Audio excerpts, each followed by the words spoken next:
start the show. Yeah, I'm gonna push this live, and I'll do the shorter intro. Thank you. So what is it, like 3.5 minutes? Less than that.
That one didn't have the intro. Oh, you.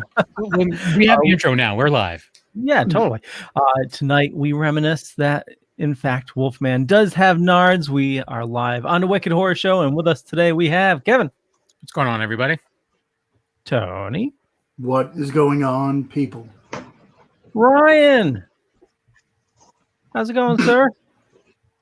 What is up, everybody? How you weird. doing? There's a weird delay. That's weird. Anyways, go ahead.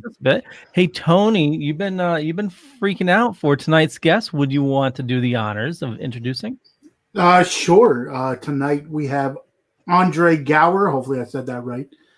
From multiple things, but from probably one of my favorite childhood movies till movies today, The Monster Squad. How are you? I'm good. Great intro, Tony. I appreciate it. Thanks for being that guy today.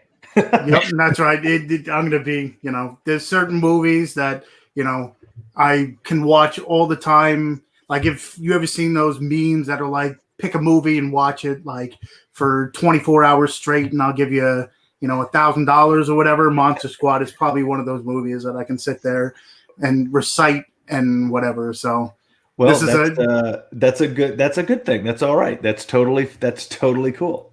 I'll quiz you later. How about that? Oh, all right. Oh, yeah. I might get a little scared because then you'll put me on the spot and I'll forget everything. But I'll make them easy. Yeah, be like, what does Wolfman have? Anyone? No, but and on the other end of it, I had never seen it up until recently, but I do have a lot of friends that were all about it. I told my friend Chris about it. He's like, "Oh, give me the amulet, you little bitch!" And I was like, "What are you talking about?" This before I had watched it. And he's like, "Yeah, you should say that." So I did. There you go. Thanks, Chris. So yeah, but I enjoyed it. It's one of those movies that I kind of wish that I saw it when I was younger. Like I don't know why I didn't. I mean, it was right up my alley. It was very like similar wise. Like I was a big fan of like the Goonies and even like Stand By Me. So it's like as a group of kids like on an adventure, it would have been totally my wheelhouse. But yeah, I stink. Hey Ryan, how about you? What are your thoughts on Monster Squad? I mean, God, that was probably my biggest rental for my childhood. Between that and the Quest with the kid from E.T., if anyone remembers that old movie. But Yeah. I recently reignited it in my household when we introduced our daughter to it, and instantly took to it. It's timeless. It still appeals to everybody. It's a great film. That's interesting to hear. How old's your daughter? 11. Okay, so Felt and this like- is the first I time felt she had like it- seen it. So it was Felt right like in the, right in that pocket of like just scary, just violent enough that it's not like you're abusing your child by making them watch it. And it's got the humor and the kids, the camaraderie of everybody. So she was really into that whole storyline, especially with the little girl and Frank. The whole that whole aspect of it, Phoebe. she loved it. That's what I was going to mention.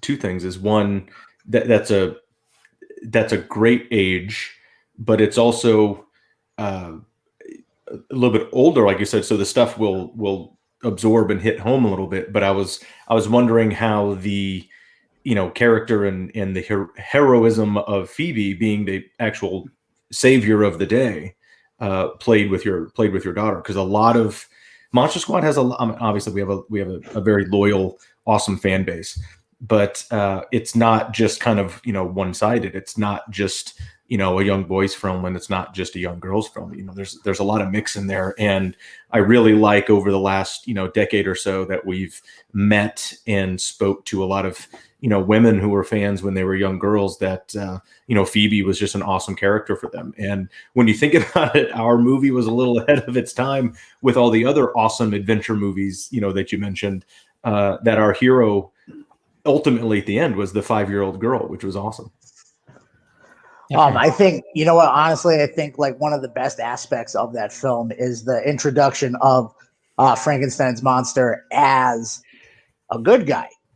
So I felt like it worked really well with because I mean, every horror fan wants, to show it to their kids and, pick and choose what they show to see if it's something they're interested in, and I just feel like that's a really good example of showing to your kids that the monsters aren't all bad guys.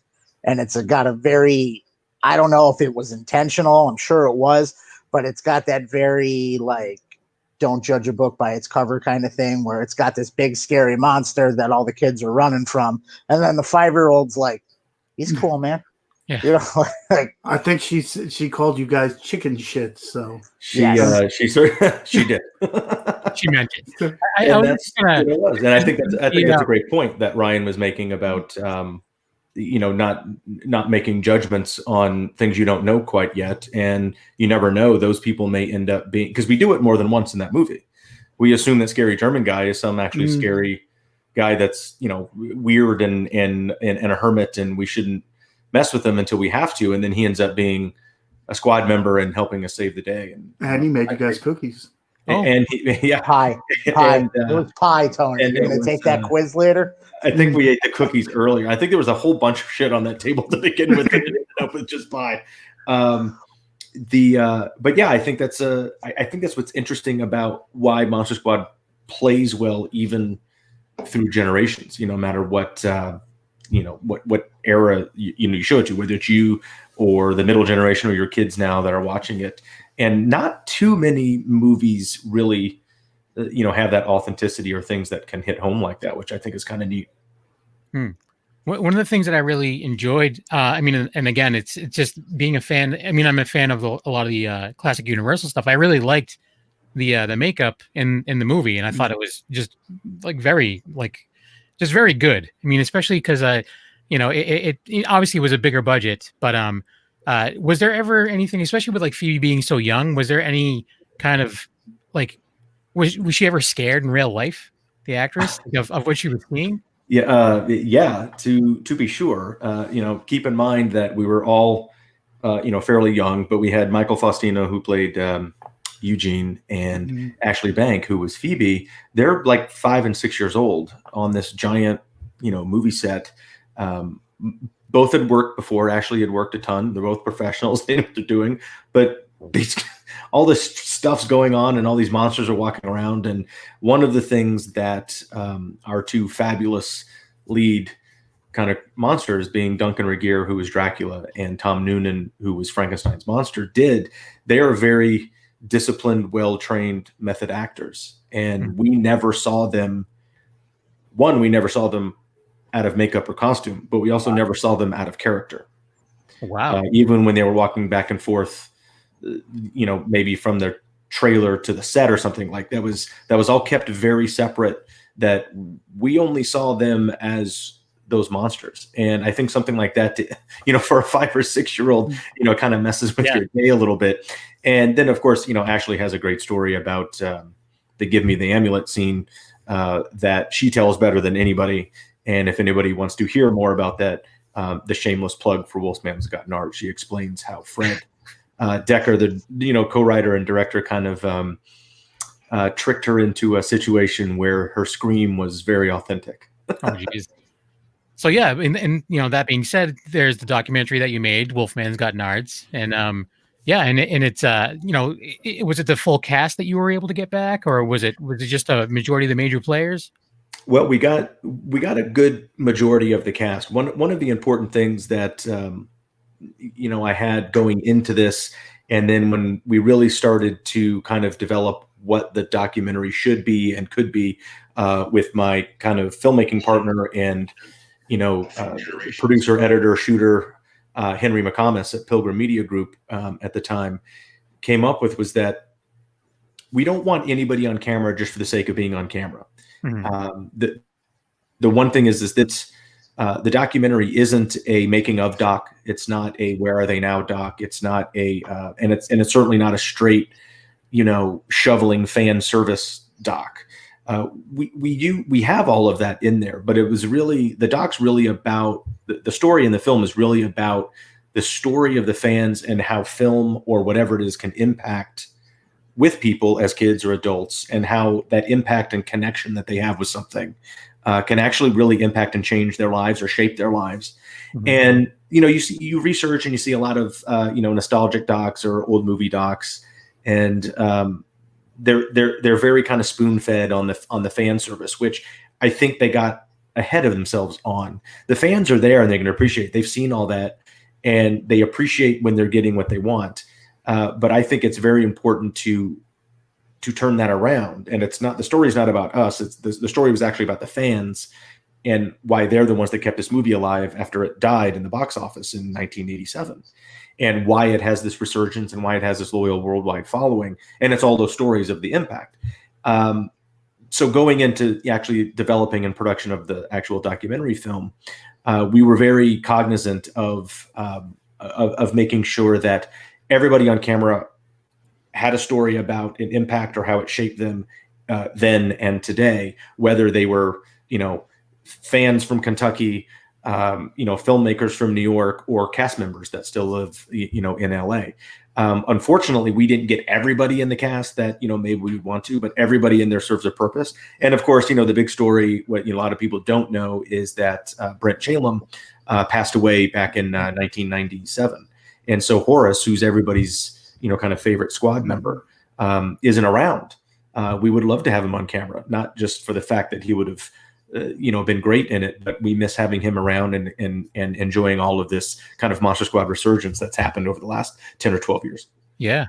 I remember when I think it was finally getting like a really good like Blu-ray release or something. And I had a few friends that were just super excited and were running out to get it like as soon as possible. And so it's weird. I mean, I don't know the ins and outs of Hollywood, but it's weird to hear that it was a flop in the theater. It doesn't, because I've grown up hearing about it. I just never, I was too dumb to watch it.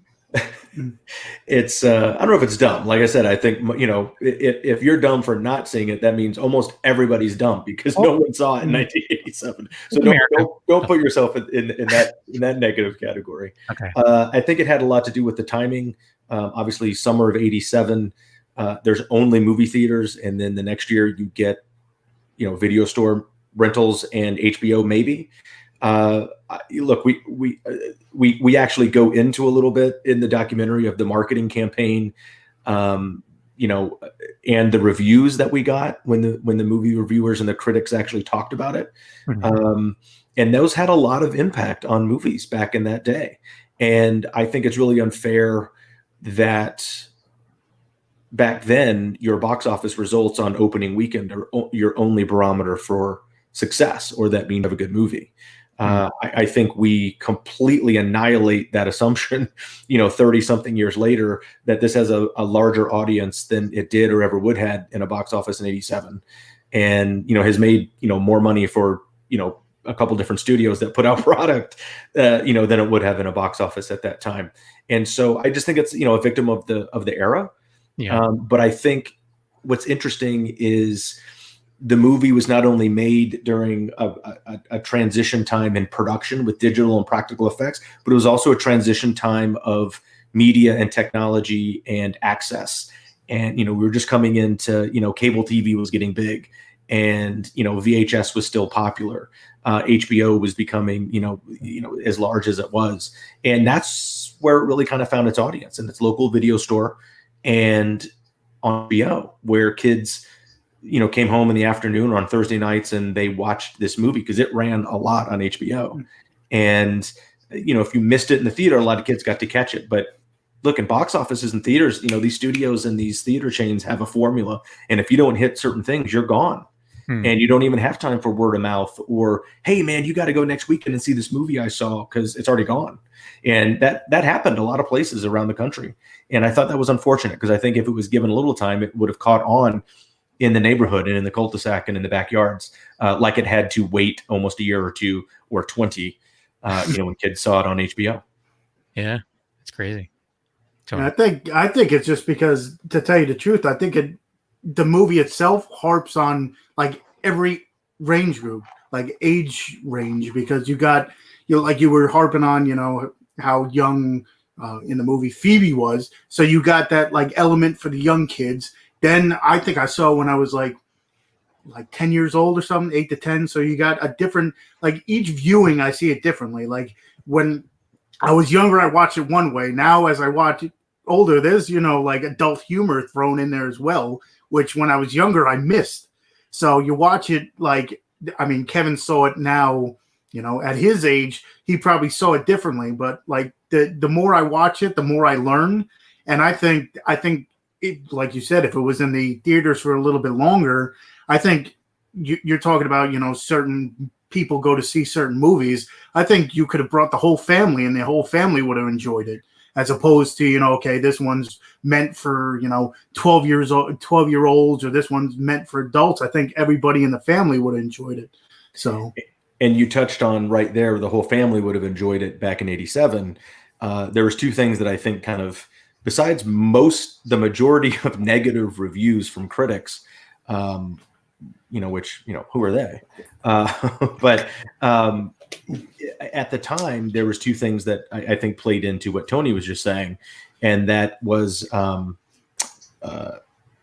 the rating that it got and the marketing campaign that followed it. We were really stuck. It was really weird to be stuck in a PG-13 movie, which you're not able to go if you're not over 13 without a parent or an older, guardian. But most parents weren't going to go, take their kids and drop and go to this movie with them, because the kids that are 11, 12, 13 don't want their parents to go with them. And so it played off in a little bit of kind of, battle there with the rating. And then, the marketing campaign didn't really help. There was kind of two paths that it took at the time. And one of them, I just still doesn't make any sense to me. But the other one was a lot of the reviews and a lot of the campaign is kind of this fun, jokey kid campy movie. And there's not a lot of camp in this movie. It's all very authentic and real, and kids in peril and kids on an adventure with actual practical monsters trying to kill people. And so the reviews came across with this kids campy thing, but the trailers and the marketing was looked really dark, kind of kids, horror movie, where parents are like, my 10-year-old's not going to see that. And I'm not allowing him, or I'm not buying him a ticket. I'm not going with him. So it was kind of stuck in this weird kind of middle ground, which I like Tony's idea better, that if they understood it, then it's something for everybody, and they all should have gone and enjoyed it at the time. Yeah.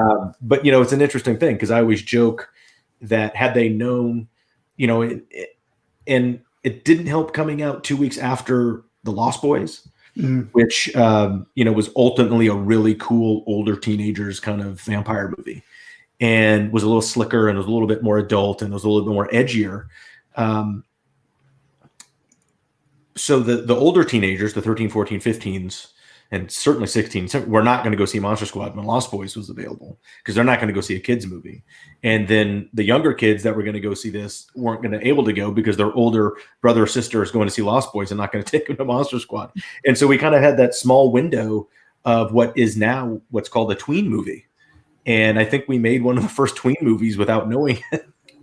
And had they known that and marketed it to that specific audience, you know, I always joke with fans and audiences and theaters now that had they known that about tween movies then, we would have made like Monster Squad 7 Breaking Dawn by now or something. You know? Yeah. You know, it would have been a weird thing. Wolfman's Good Sparkles. But yeah, it's weird. I didn't realize it was PG-13. That's so strange, because it's especially like, well, just in the 80s in general, there's a lot of movies that kind of have an adult overtone, and you know, there were still G back then. It was towards the end when they were getting a little stricter with that. But yeah, it's that doesn't make any sense to me. It's not, there's really nothing in it that I would see would justify a PG-13. I mean, there's certain swears, and then you get like people getting shot and blown up and stuff like that. So, but still, we've seen that in G-rated movies. Yeah, so, and it seems very tame today, right? You know, Tony makes the element examples of why it was a PG-13: language, situations, violence, things blowing up, you know, monsters, scares, blood, gore. But even crazier, where we have a huge, awesome audience in the UK. The UK didn't have a PG-13; they had 15. Wow. And so, if you are not, and it is, ironically enough, their 15 rating, even though they've kind of changed a lot, still holds today. And if you're not over 15, you cannot go see Monster Squad in a theater that's playing it, even if it's a retro screening. And, you know, so Ryan, you couldn't, if you were in London, you couldn't take your daughter to like a reunion retro screening at the Prince Charles Cinema. Like, you can't even see it with a parent or guardian. No, they can't come in the theater. Wow. And that we ran into that while we were actually making the documentary, because there was a screening set up in London at the Prince Charles Cinema, which is this awesome, you know, theater. And there was a young girl who we feature in the doc, but her and her mother were not allowed to come in because she was like 13. Wow. And she can't at the time. And even, you know, 30 years later, after the original rating, she was not allowed to come into the theater. They drove like 2 hours, or took the train like 2 hours to come into London or something and see this. And they bought their tickets and everything. And I made sure they got refunded and everything, because we learned that after the fact or during, and they weren't allowed to go in. And so we got to hang out with her after, and we put her on camera, and she came into the Q&A because Ryan Lambert and I were there, and my production crew was there. And I felt super bad. I was like, she can sneak in with me and sit in like the booth or something, right? And the guys at the theater were like, nope, can't happen. Wow. So that's where ratings can kind of mess with stuff too. Oh, but totally. That's just a side note. Yeah. Yeah. Well, that's like some of the movies that you hear banned in a lot of these countries, and then you get a hold of them, and you're like, this is like nothing. Yeah. Like, it's like, what are you talking about? Ban? I'm expecting like, you know, craziness, and I watch it, and I'm like, this is like nothing. But yeah, everybody's got their own thing. It's really weird, and you know, you can't go back and you can't change the past. I mean, look, if I had a time machine, there was a lot of things I'd change, and maybe the rating. But I don't know if I'd actually change the dynamic of, you know, kind of the arc that Monster Squad's had in the world. I think it's very interesting. I think it's unique. It's certainly not the only one of its kind that's done that and kind of found, you know, this resurgence. But it's certainly unique in the loyalty, and the foundation of the fandom that's there is certainly very interesting. And I always tell Monster Squad fans, and I'll tell your listeners and you guys, since I'm here, because of the last 10 or 12 years of this resurgence, and, you know, getting to make, appearances all over the, globe and throughout North America, and meeting all of these legions of fans at conventions and private screenings and things like that, I would much rather be involved with something with this story than to have a giant box office success in 1987 that no one remembers. And, just to be associated, with cool people, like Tony, who says it's my favorite movie, and you're right, a big fan, you get to show it to your daughter. Those stories are much cooler than saying, oh man, you were in the #1 movie in 87. Like, wait, which one was that? Well, that's what it is now. Like, we harp on like indie films too.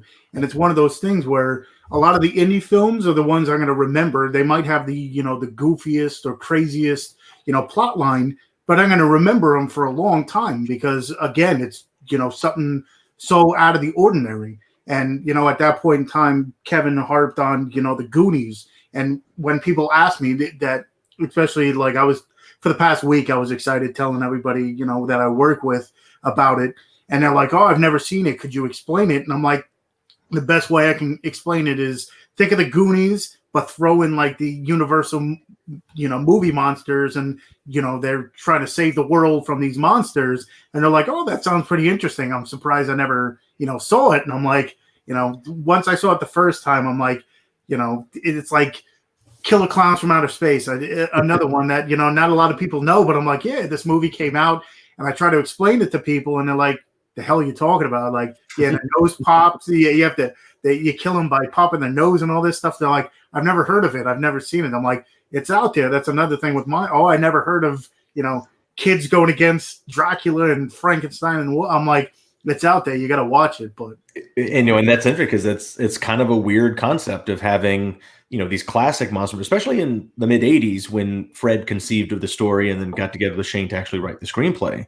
That original idea came out of Fred Deckard's childhood mind of growing up watching a ton of television and Universal classics and really Abbott and Costello reruns on, in the theater or in Saturday, afternoon matinee black and white television.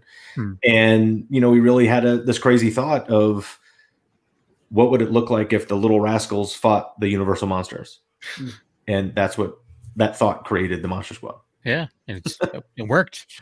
Yeah. And it earlier. Well, whatever. It's very interesting. So, yeah. So you had mentioned like how the whole like Hollywood thing goes where, if it doesn't do well on the first weekend and, it's kind of just forgotten about. Like, do you see that that's changed much? I mean, especially now, obviously, because of the whole pandemic, a lot of theaters aren't even open. But I think, personally, what I'm seeing is a lot of with streaming and everything. I don't think the theaters matter so much anymore. I love the theater. Don't get me wrong, but I don't think that they matter as much. What do you think? Like, what are your thoughts on that?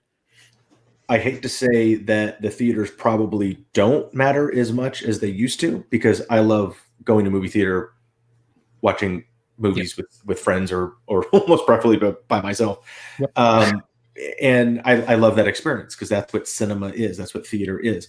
The only reason I think it's not as important as it used to be is because they found another way to get more content out easier, faster, cheaper on the front end, which means you make more revenue on the back end that you get to keep. Back in the day, it was very expensive to actually release and roll out a movie into hundreds or thousands of movie theaters because each movie theater had to have their own stock, their own film reel of whatever the movie was. And that's expensive. Even back in the day, it's up from the 50s, 60s, 70s, 80s, all the way through the 2000s when things started going digital.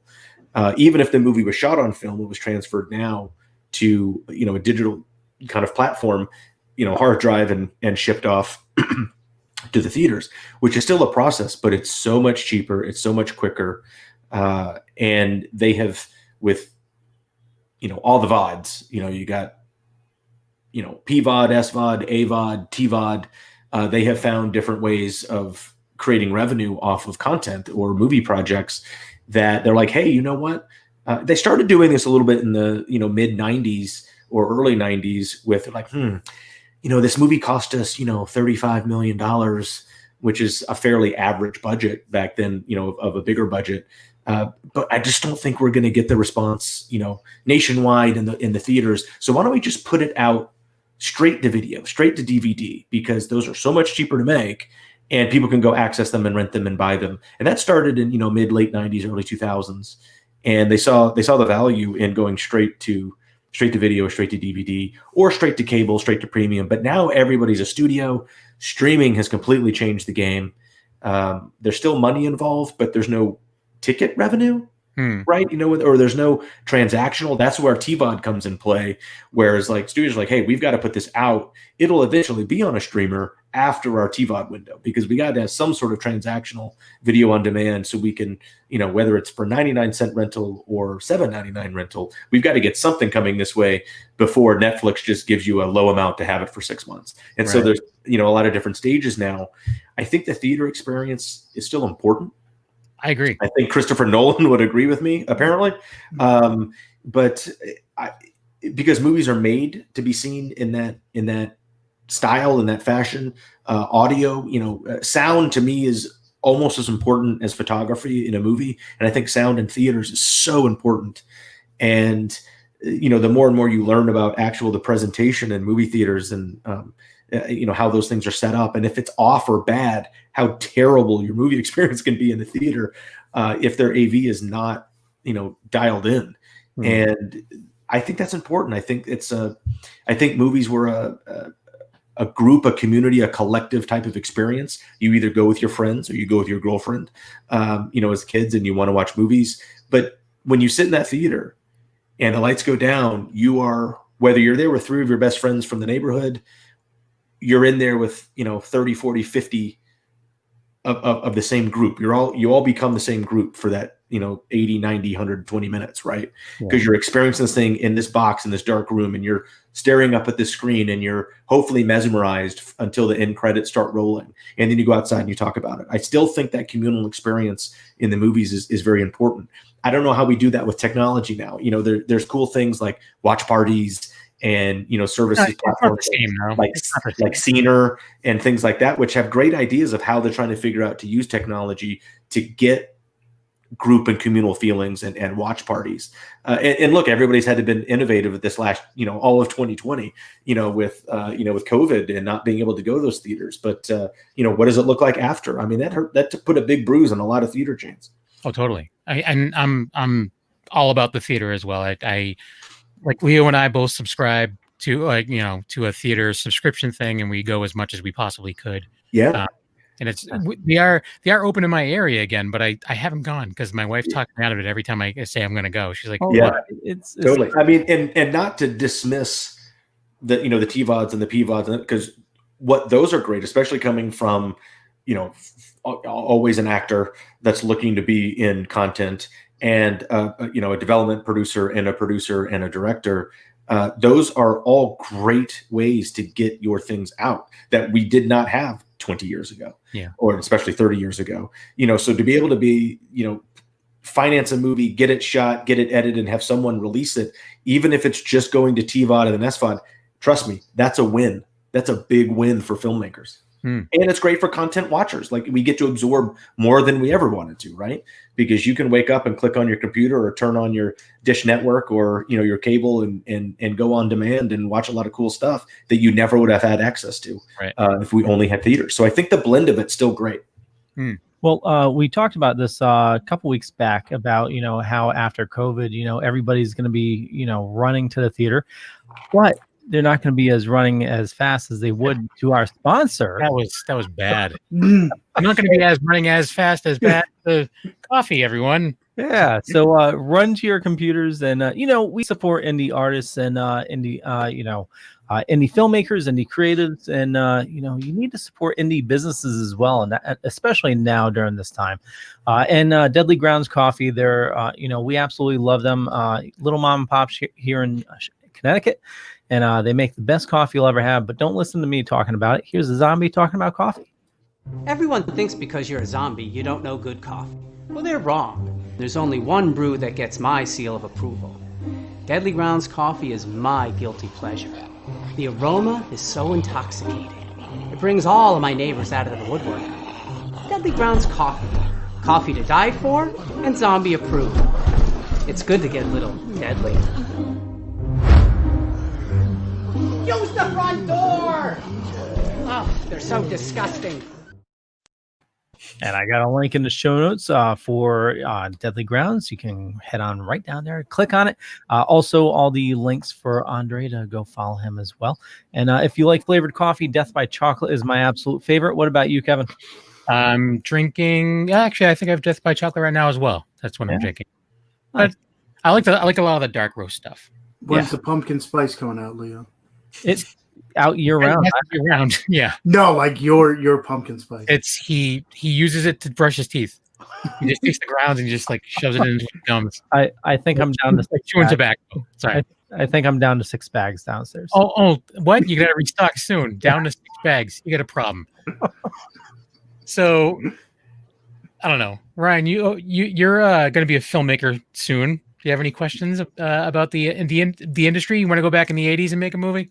I would absolutely love to go back to the 80s to make a movie. That's my one of my main loves besides Italian cannibal films is the horror films of the 80s, slashers, adventure, horror, all of the just everything it had to offer. The 80s had like a particular feel to everything. Like I feel Monster Squad, that's part of like the nostalgia feel of going back and watching that is it has that 80s flair of like the montage and the kid or the heroes walking off into the sunset and like the hip lingo and the monsters that aren't like the 80s wasn't very about capturing the essence of like Frankenstein being or Dracula being from Transylvania. They had him use modern American lingo, which made him almost that much scary to hear him call a little girl a bitch. I'm sorry, that part always stayed with me as a kid because that poor girl was absolutely. You could tell like they surprised her with that just to that old Hollywood trick of how'd you get the kids to act scared? Oh, we put them in therapy. We scared the shit out of them on purpose. That is certainly Ashley. That is one of Ashley's main. Memories of that, and she tells the story great of how Fred and Duncan, I don't want to say conspired, but maybe conspired to make that scream very authentic. She tells that story in the documentary, so we have to go out and watch the documentary now. Oh yeah, shameless plug, Kevin. Shameless. Not that shameless. It's it'll get added to the collection for sure. That's the other good thing about like I don't think collectors and people that appreciate tangible things, I think it'll change. I don't think it'll ever go away 100% until they just never make anything. But I think that's a huge thing, and I love the fact that when the doc does get released, that there is a physical component so people can take it and put it on the shelf right next to all the other Monster Squad and all their other kind of genre stuff that they cherish and that they appreciate. Action figures or toys or whatever. I think more people have that than most people realize, whether they're out on a shelf or in a box somewhere. Yeah, and then when cons get back open again, they can have you guys sign it. That is right. That's the main thing. Releasing a movie. We went through kind of this this kind of lull. We had a great festival run, and we kind of should have been like out bang right after the festival run, and a couple things kind of aligned in the universe to make that not happen. And there was a lull because we actually festivaled this movie 2 summers ago, and it's been a long time. And we ended up having a distribution deal last year that we worked on for about 6 or 7 months, and then woke up on a Monday and realized that that deal was no longer happening for some reason.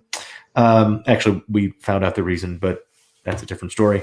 And so we had to start from scratch and kind of, recreate, from square one, and, got lucky enough to put it together. And, actually official announcements are coming. We're live on this, like people are watching, right? Listening. Yep. Anybody interested in the doc, official announcements are coming out probably sometime rhyming with next week. And release dates and info on all that, which, I'm teasing to now. I'm not at liberty to say yet because of, kind of like publicists and stuff, but it's finally here. It's finally coming out. You'll finally get a chance to see it.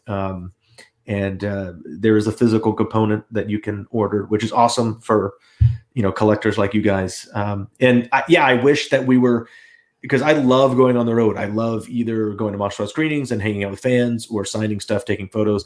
Conventions are a whole other beast, but I would love to be there, representing the doc at some of these awesome festivals or conventions that I've been to. We'll just have to wait. Maybe they'll invite us next spring when the world starts turning again. Hopefully it starts turning again, because that's something I'm going to do with myself. How many cons do we do a year, Leo, and we haven't done any? Yeah, I know.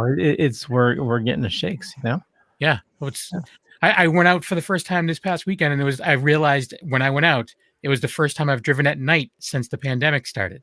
Holy cow. Yeah. And I'm like, I don't know. I don't remember how to drive at night. This is stupid. You do have diminishable skills. Yes. For real. I'm like, oh my God, it's so bright. These lights. Oh my God. So looking at your IMDb as well, I mean, we obviously, Tony can talk about Monster Squad all night, and I'm not going to let him. But you have also done a lot of television, like earlier on as well, and a lot of like shows that I absolutely adore. So that's pretty awesome. Like, and that was like a lot of that was before Monster Squad. So how did you get your start originally? Well, sort of like the Matrix. They just bake a bunch of babies in a thing and then pop them out and put them on TV. No, I'm just kidding. I'm kidding. That was just Keanu. No, actually, I was born and raised in LA. My sister Carlina is a few years older than I am, and she was actually in the industry before I was even around, let alone just coming out of the oven. And she had worked quite a bit as a kid as well, and I was always sort of around it. And we grew up, just 6 years apart. And as she was 8, 9, 10, 11, 12, I was 4, 5, 6. And around that world, and I just started in it myself, and got fortunate enough that worked a ton as a young kid as well. I started when I was 5, and it helped being around stuff that she was doing, and she was already involved, because then everybody knew how to navigate it by that time. My sister's biggest kind of credit, which is one of the better studio movies of all time. She's the little girl in The Towering Inferno. Nice. And so that, just think of the scope and the scale of the gigantic scope of that movie. And, I grew up watching that movie a couple times a year, and it's just fascinating. And to not remember that I was on that set as like a swaddled, 16-month-old or something was kind of cool. Because that was a great, massive cast, massive set, big disaster movie, practical fire, no digital effects. But I was fortunate enough to continue working and grow up in the industry and do a lot of print work, a lot of commercials, a lot of television series, a lot of episodics, and then, a handful of features, and then, end up with something like Monster Squad, and then continue to do TV and stuff, well after Monster Squad. But it was just sort of being around, again, thanks, my sister was in it before. I think that helped. And, it's really sort of there's a little bit of skill involved. You got to have something that people like. And then you've got to be fortunate enough to be around and get asked and cast in a lot of stuff. And I feel that I was very fortunate enough, especially as a kid, but then to grow up into that kind of, adolescent and teen celebrity scene, that not everybody gets a chance to do that. And so I feel very fortunate enough to work as much as I did. I didn't work as much as a lot of other kids, but I worked a lot more than most. And, you have to appreciate that and understand how that industry works, especially, at that age range back at that time, because there's not a lot of programming, not a lot of movies with kids in it. Kids kind of go in cycles as teenagers, like our early 80s, we had the, sort of that Rat Pack and the, the Outsiders going into, the Breakfast Clubs and the Red Dawns and that pack. And then I was sort of in that late 80s young teenager middle pack.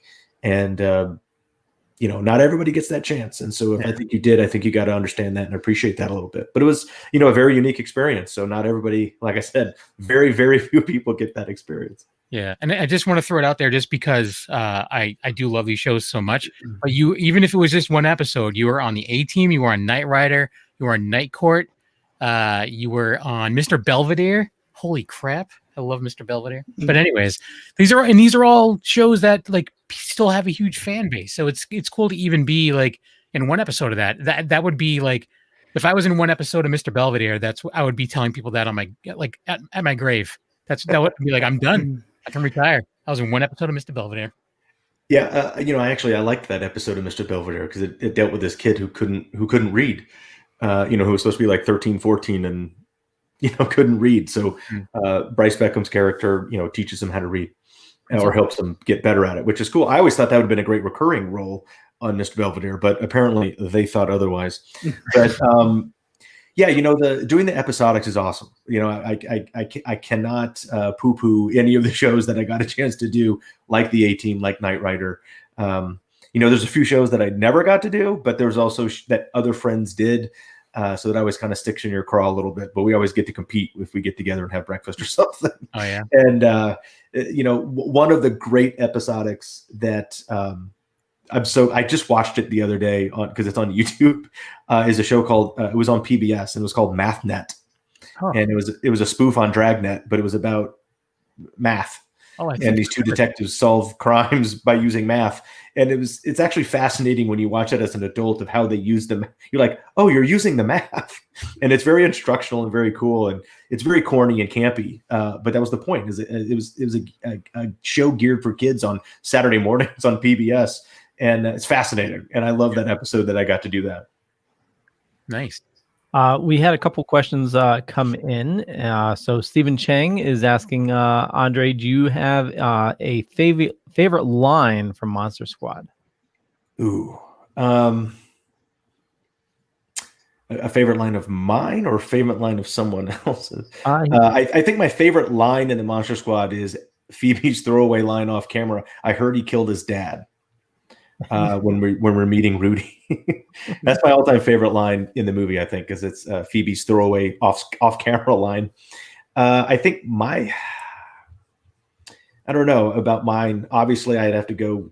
I think I would do disservice to the fans and my fans in particular if I either didn't say kick him in the nards or we're the Monster Squad. But probably kick him in the nards because that became a little iconic. It's not as iconic as Wolfman's got nards, but it works. It's there. You said it.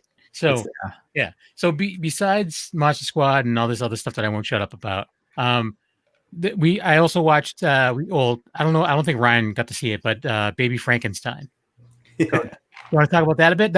It was actually pretty fun. I'm a big Frankenstein guy. He's my jam when it comes to Universal Monsters. So I'm like, anything with Frankenstein, I'm very okay, I need to what? Tell you what, before we do that, let's play the trailer for it. Oh, all right. Yeah. Here we go. Welcome to the neighborhood. It's all gonna be good.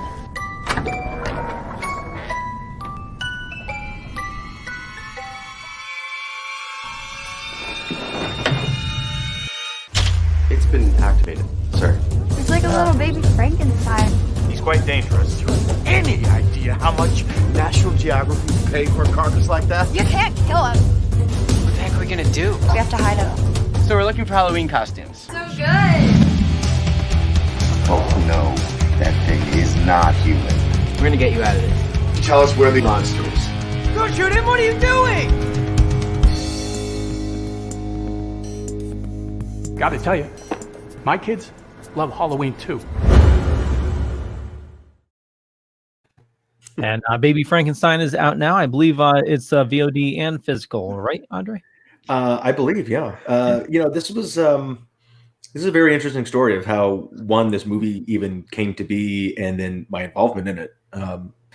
Actually, those two things revolve around two individuals who are actually friends of mine, named TJ Rotel and Denise Pantoa, who live in LA and met them years ago, and they're awesome people and work in the business on the production side.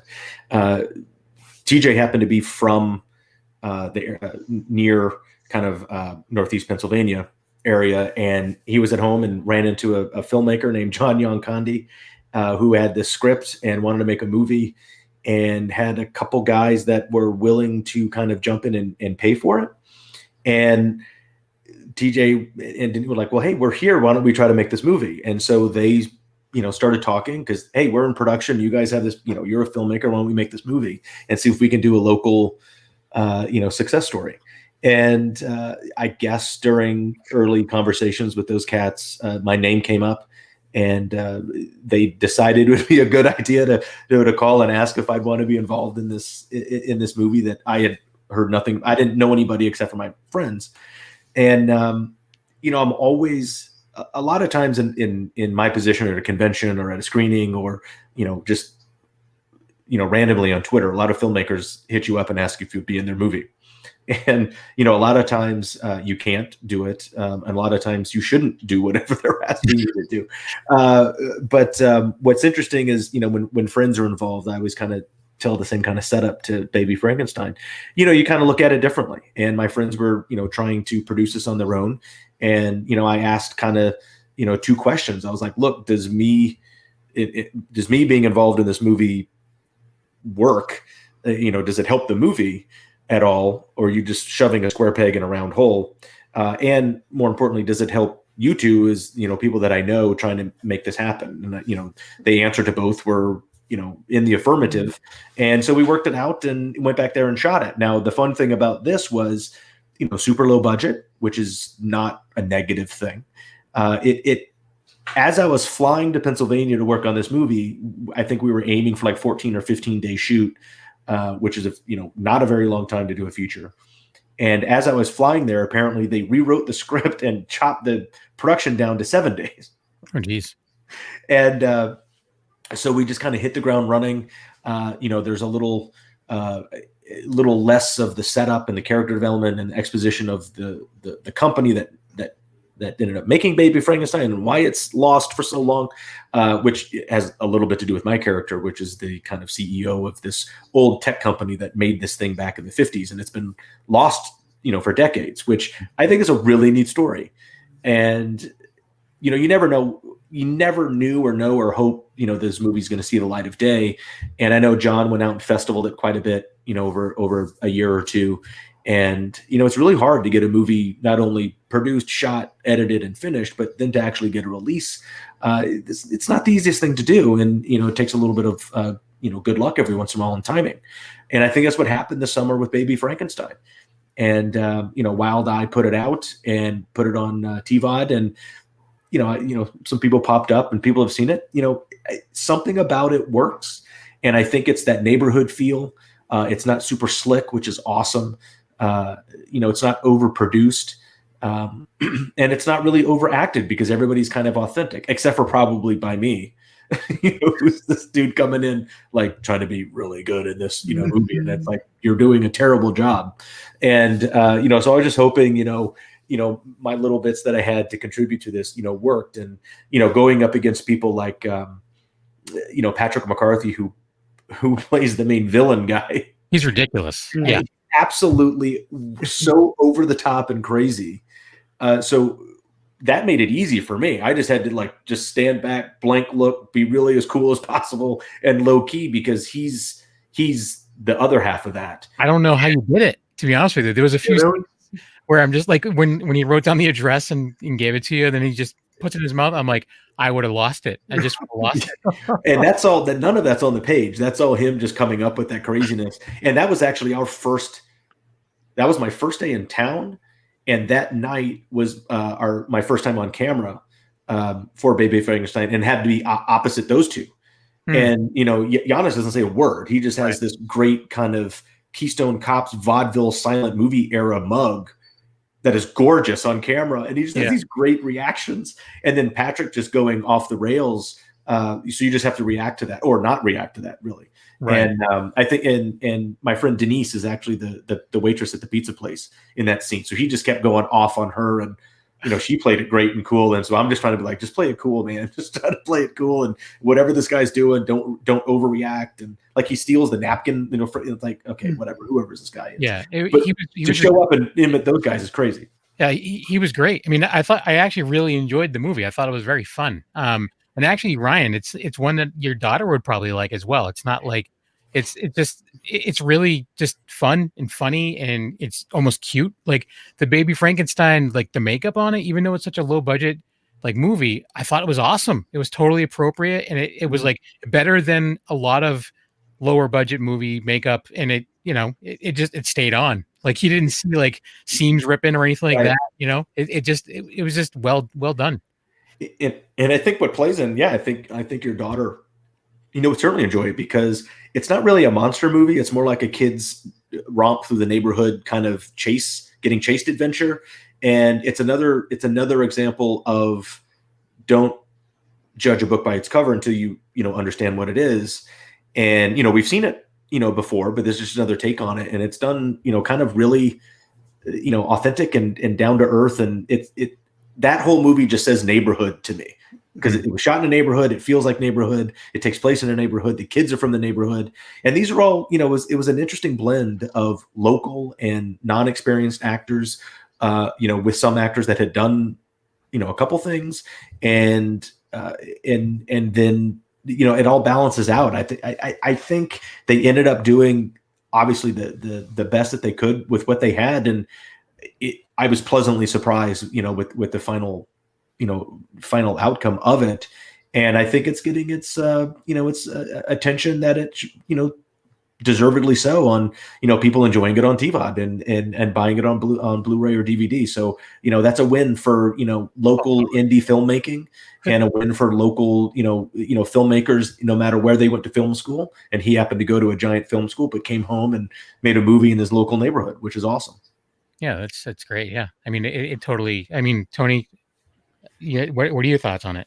No, you were harping on it before because you're like, how did you, like, right when I saw that one character and he's like talking to the baby Frankenstein and he's like calling him, what do you say? Something like poop or something. I'm like, what the hell? And he just keeps on going through the whole movie. And I'm sitting there just laughing like the whole time. Like, this character is way over the top, which, as long as you have one, you don't need like multiple, but if you have one that can drive the story too, I enjoyed it for what it was for sure. Yeah. It's very good comic relief. Yeah. And I think, it was an interesting, whereas, ultimately, like I said, they rewrote the script and chopped the production down by 50%. And unfortunately, a lot that got chopped out was like my guy. But, that's okay. I don't think in the final, what we have now that it's super important.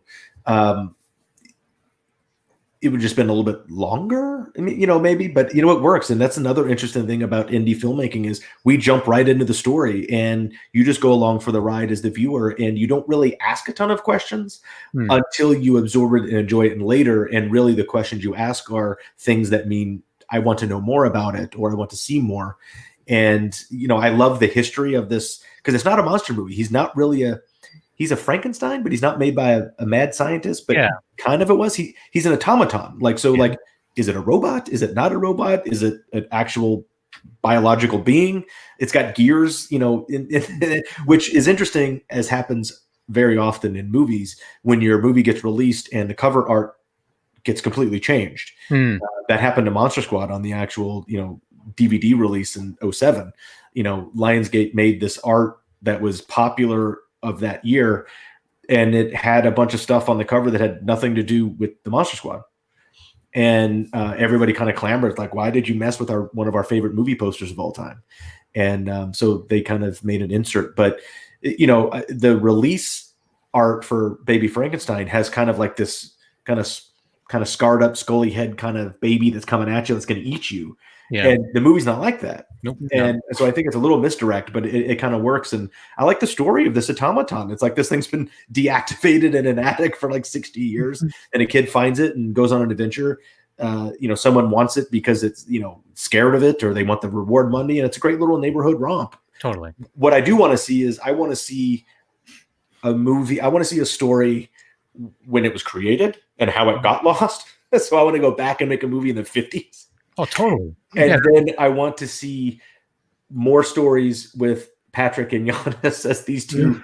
These two are like aspiring criminals that will never be a criminal enterprise. Yeah. And I think that I personally think there's more stories with those guys that I would love to see. It's like Daniel Stern and Joe Pesci in Home Alone, where like they think they're doing great, but they're not, and it's just like, okay. Yeah, and it's this silent mute, like I said, vaudeville silent movie star is following this crazy, whacked out, 70s, truck stop villain, that's really kind of going around. And there could be a bank heist movie. There could be like a train heist movie. Like it'd be a whole series with these guys. Yeah, I looked up Patrick on IMDb because I'm like he looked somewhat familiar. I just didn't know what from, but he's been in a ton of stuff that I'm a fan of. So he's been in like Upright Citizens Brigade, like some stuff with Amy Sedaris and stuff like that. So yeah, he was pretty funny. I think he ran in that crowd, a number of years ago, and he's from New York, and like I said, not a newbie. He's definitely a veteran performer, and that shows when you're just really totally. When he's coming out of the woodwork. Yeah, it was definitely a pleasant surprise when I watched it. I was like, oh, this is actually really fun. Like I don't know, I dig it. It ended up working. I mean, it definitely could have gone the other way and just been a total mess, just as a lot of movies can, or almost every movie. But what I like about it is that it's not overly produced. It's not overly slick. It's real, and it's a little bit raw, and it's simple. The story is simple. But it has messages in there, like Ryan was talking about with other stuff before, and Tony was talking about as well. It's not everything's a monster, not everything's evil. You shouldn't be the bad guy and try to capture this thing for the reward money. Maybe it's better to take care of the thing, or that's your new friend that you found in the attic. So there's some good messaging in there as well. Yeah. And it was certainly fun. Like, it was a world when I got to fly into, Scranton. I stayed at my buddy's parents' house. His mom made me, that's where I stayed. It was at my friend's parents' house. And his dad drove me back and forth to set, which was awesome. And his mom made me I think I gained probably 100 pounds that week, just in the 7 days, because his mom just cooked. And it was pierogies and sandwiches and stew. And I was like, oh my goodness, it's fantastic. And I would just appreciate it. You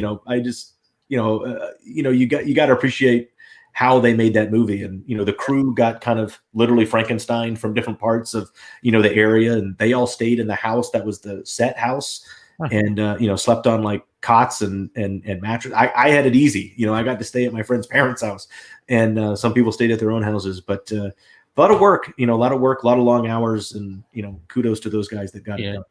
So I know we're at about that time to wrap things up. I just really quick, just one more thing on Baby Frankenstein. I just have a quick question. You just say yes or no. For the costume party, when John was the vampire, was that inspired by Monster Squad? Because it looked very similar makeup wise. It did, because it kind of had that classic cape and the frilly cravat and the medallion. I don't know. I didn't design it or write it. It may have been one of the many hats that my pals TJ and Denise not only produced but physically produced on the set. Denise was also in charge of wardrobe, so she very may have done that. I don't know, but it did. It had that classic kind of. Yeah, I was I wonder if that's a little nod. But anyway, speaking of harping on the Monster Squad, I don't know if you would know it, but I know there's a scene in Shrek 2, I think it is, at the end where the big cookie is in the thing, and it's be good. And it reminds me of the end scene of Monster Squad where Frankenstein's getting sucked in the big vortex and stuff. It certainly could have been. I know what you're talking about, and if it is, then that's just awesome, because Shrek 2 is a giant movie. Because at that point, I'm like, is this a Monster Squad reference? And everyone's like, what the hell are you talking? It reminded me of that, but there's more out there than we realize, and there's more to discover. I find little tidbits or callbacks. One of the greatest ones, I can't remember what movie it is. It's is it the I'll think of it in a minute. The Gilman actual suit is leaning up a wall in the back. That's a huge kind of shout out. But there's little references. There's little things that have inspired people to write. Some people use Nards in their scripts now, like Adam F. Goldberg and the Goldbergs, the show. It's one of the biggest things that shaped his life as a kid, and he writes it into the show. Nards is now a thing on the Goldbergs. And awesome. Which is awesome. In the I got a supercut of the last 2 seasons of every time a character said Nards on the Goldbergs, and we just did a supercut and smashed it into the documentary. But yeah, you'll see Stephen King rules shirts in movies, whether they're just Stephen King fans and they don't know the Monster Squad reference, or it's a nod to Monster Squad. Sometimes you get both there because you don't really know. But yeah, there's a lot. There's a lot of play on some of the big lines. Obviously, Nards. My Name is Horace. Characters have been named stuff, like Horace and Rudy because of a shout out to Monster Squad. So it's neat because a lot of the filmmakers and writers that grew up seeing Monster Squad, write it into their stuff. And, that's a cool evolution. Yeah. Leo. Yeah, Wolfie had a question earlier. Just want to make sure we didn't forget him. So Wolfie asked, Andre, as of all the things you have done as an actor, a writer, a director, what is the hardest thing you've had to do in the industry? Also, Towering Inferno is one of my favorite Steve McQueen films. That is awesome. Yeah, so the Towering Inferno is awesome. Steve McQueen's badass in it. I'm a bigger Paul Newman fan. But, that's where they had Towering Inferno created that who gets the credit on the left side and the right side, the tire type thing. And Steve McQueen got offered the role of the architect that Paul Newman ended up doing. They said it's already cast. And he said, well, I want to be the fire chief instead. And they're like, well, you can't be the fire chief. That's a minor role in the third act. And he's like, I want to be the fire chief. And I want to have the exact word count as the lead in the movie. So they apparently adjusted the script so Steve McQueen only comes in, in the second, third act, has the same amount of lines as the lead in the movie or same word count, and then they did the credit thing. So that was kind of interesting. But Towering Inferno is awesome. Go watch it. It's a classic 70s disaster movie. The hardest thing I've ever done as an actor, writer, director, I can't remember if it was Ryan that brought it up earlier, or probably the toughest thing that you work at is Circus of the Stars. Oh, yeah. You did mention that, Ryan. Yeah, it was Ryan mentioned earlier. So here's your awesome segue. So I'll lead into that for you. Circus of the Stars, probably only because it takes so much time and so much physical effort to nail down if you're doing, one of the bigger acts. And it takes 3 to 4 months, and you're rehearsing and performing every day and learning stuff from scratch if you hadn't done it. Now, if you're halfway coordinator to have some sort of balance, it's a little bit easier. If you don't, it's really hard because you're doing something you've never done. You're all of a sudden in the circus. And a lot of people thought it was campy and lame. But a lot of the big acts, especially the aerial acts and the big 3 or 4 acts that they had every year, those performers put 3 or 4 months every day, and it's bruises and cuts and broken bones and, bruised ribs and sore backs and, calloused hands and torn skin and hurt feet. And I got fortunate enough to do that show twice. It was a giant annual, I think it was on CBS during the holiday time, and a big production. A lot of big names do it. And I got fortunate enough to do it when I was 10 years old the first time. And at that time, I was the youngest one to ever do that show. And then like a year or two later, Amy Foster did it. And she was like 6 months younger than me. So she stole my thunder. But I did an aerial act called the Double Cradle. With Tracy Gold, which is, trapeze is, a swing that swings, and a cradle is something. Sometimes the cradle swings, but the catchers were stationary and they're hanging upside down and they throw you back and forth to each other. And so I did that when I was 10, and then I got to do it again when I was 14, I believe. I did a solo act called the Low Wire, which is a wire act. Everybody knows the high wire, which is about 20 feet, and the wire is taut. The low wire is 8 or 10 feet, and it has a spring on one end, so it's bouncing and moving everywhere. So it's a little bit different type of circus act. But what a great experience! I have lifelong friends, from the professionals and the circus folk that train you for that. And not talk about something that not everybody gets to do. Not everybody got to join the circus as a kid. Yeah, and especially Circus of the Stars, even though it's a celebrity circus, it's sort of the same thing. And what's great is you get to go back and forth, and you're always part of that family, and you always have that to kind of lean on. I was very fortunate enough because I was doing a TV show with Peter Scolari from Bosom Buddies, and it was the next TV show that he did. He had his own show that he was the lead called Baby Makes 5, and I played his son. And Peter's a very, very accomplished professional juggler. And he taught me how to juggle when we were doing that show. And he had just done that show before, and he was doing the High Wire the next year, which was one of the marquee acts. And he took me over and introduced me to the producers and the kind of people that run that. And I tried out and auditioned, and he said, this kid's athletic. He can juggle. He can do stuff. You should put him on the show. And so it's because of Peter that I got to do Circus of the Stars. Oh, wow. That's awesome. But that's probably the hardest thing they had to put that much work into. All the other stuff's fairly easy. Acting is work, and you need to pay attention to it good. That's the easy part. Writing's difficult. Creating stuff, getting it produced, directing, it's as hard as you make it on yourself. But all of them have skills that you need to hone and develop and put the work into. You can't just breeze by any of it. But I would say it's a good question, and I think Circus of the Stars is the answer, and it served two purposes tonight. Let me segue into Ryan's thing that you mentioned when we first started off before we went live. That's correct, but we're going to be not live soon. Yeah. Well, we'll start to wrap things up here. I know Stephen had a question earlier. So just real quick, this will be the last one unless you guys have anything else. So with everything being remade, especially stuff from the 80s, anybody sniffing around to maybe revisit Monster Squad? Well, they've been sniffing for about 10 years or more. After the resurgence kind of started, after the Blu-ray came out, and the original group that really wanted to remake or reboot Monster Squad was Rob Cohen, who was actually a young producer on the original Monster Squad. And he had teamed up with Michael Bay to remake the Monster Squad. And that was happening for a number of years, much to the chagrin of a lot of fans, I guess. But, who knows what they would have done.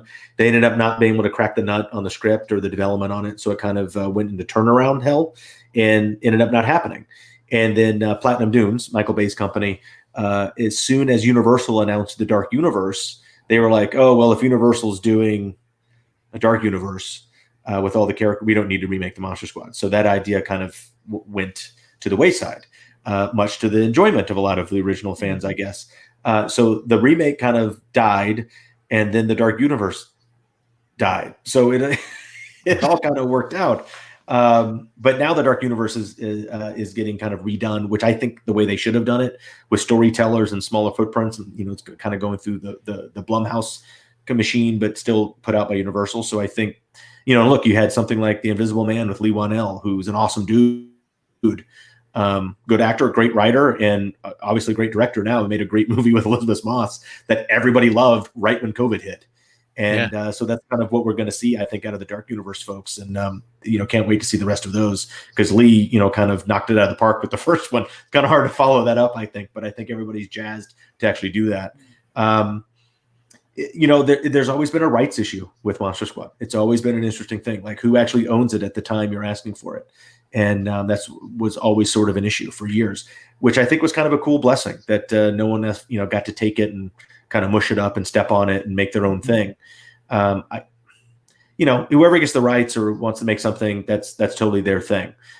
Just as long as you kind of stay true to the authenticity and the heart that the original had, but that's not up to me to say. That's whoever's making it. Now a sequel, it's a totally different story. So, if the right people were involved and the right story was there, then I think that would be a neat thing, that especially now today, everybody's rebooting old stuff. Not everybody's doing sequels to old stuff, but everybody's rebooting old stuff and having cameos in it. I think sequels are cooler if they tell the story. And I think there's a way to do a Monster Squad sequel that's really neat. In the homage to the original, which was an homage to the 40s and 50s classic Universal monster movies. And I think if you did it in that vein, doesn't matter when it comes out. I think it could work for the fans. Nice. Yeah, I don't disagree. Totally. Well, we're going to wrap things up. I want to thank you all for watching, and definitely check the show notes. There's a bunch of information about there. But Andre, where do you like interacting with your fans the most? Mostly on Twitter and Instagram. I'm not as good at the socials as I should be, but I like to interact with the fans, and I don't post as much. I kind of react and answer stuff more than I actually post. But please follow me on Twitter at Andre Gower, and on Instagram it's at Andre Gower Official, because apparently there's some other Andre Gower out there that took the Twitter or the IG handle. But I love hearing from folks. People put me in their stories. People, tell me when they're watching Monster Squad or one of my other shows. I try to reply as much as I can. And we're going to be very busy in the next month when you get the release of Wolfman Has Got Nards, the documentary. So follow at the Squad Doc on the socials as well. And we'll try to respond and be as interactive as possible. Awesome. Well, when that comes out, we'd love to talk to you again if you got time. And Ryan, what about you, sir?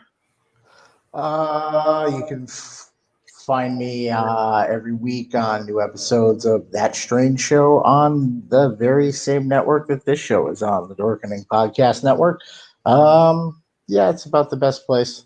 You can find us on Instagram at That Strange Show, Facebook That Strange Show, and thatstrangeshow.com, Spotify, and everywhere else. Yep. Tony. You can find me at Tony Has Nine Fingers on YouTube, where I do movie reviews. I do like updates to my collection and such. Pretty much everything movie related will be on that. Tony Has Nine Fingers on Twitter, but like I say, I hardly ever use it. Tony's Movies on Instagram, where I show off the movies behind me. And of course, here almost every Tuesday with the Wicked Horror Show. Kevin. A Knuckle on Twitter and Instagram every Tuesday night here. I do movie reviews with the 13th Wolfman over on the audio side. And I'm also part of Black and White Fright and Secret Underground Hideout, all of which are on the network. Leo. Yeah, and for me, just Google Leo Pond. You find a bunch of stuff. Could be true, could be not, but more importantly, it's all true. It is. Go on and follow Andre. There's a bunch of information in the show notes, and head on over to thedorkening.com, which you can find all the information on the shows on the network. 30 shows now, which is absolutely crazy. And with that, we'll catch you guys later. Bye. Leo's got nards, everyone.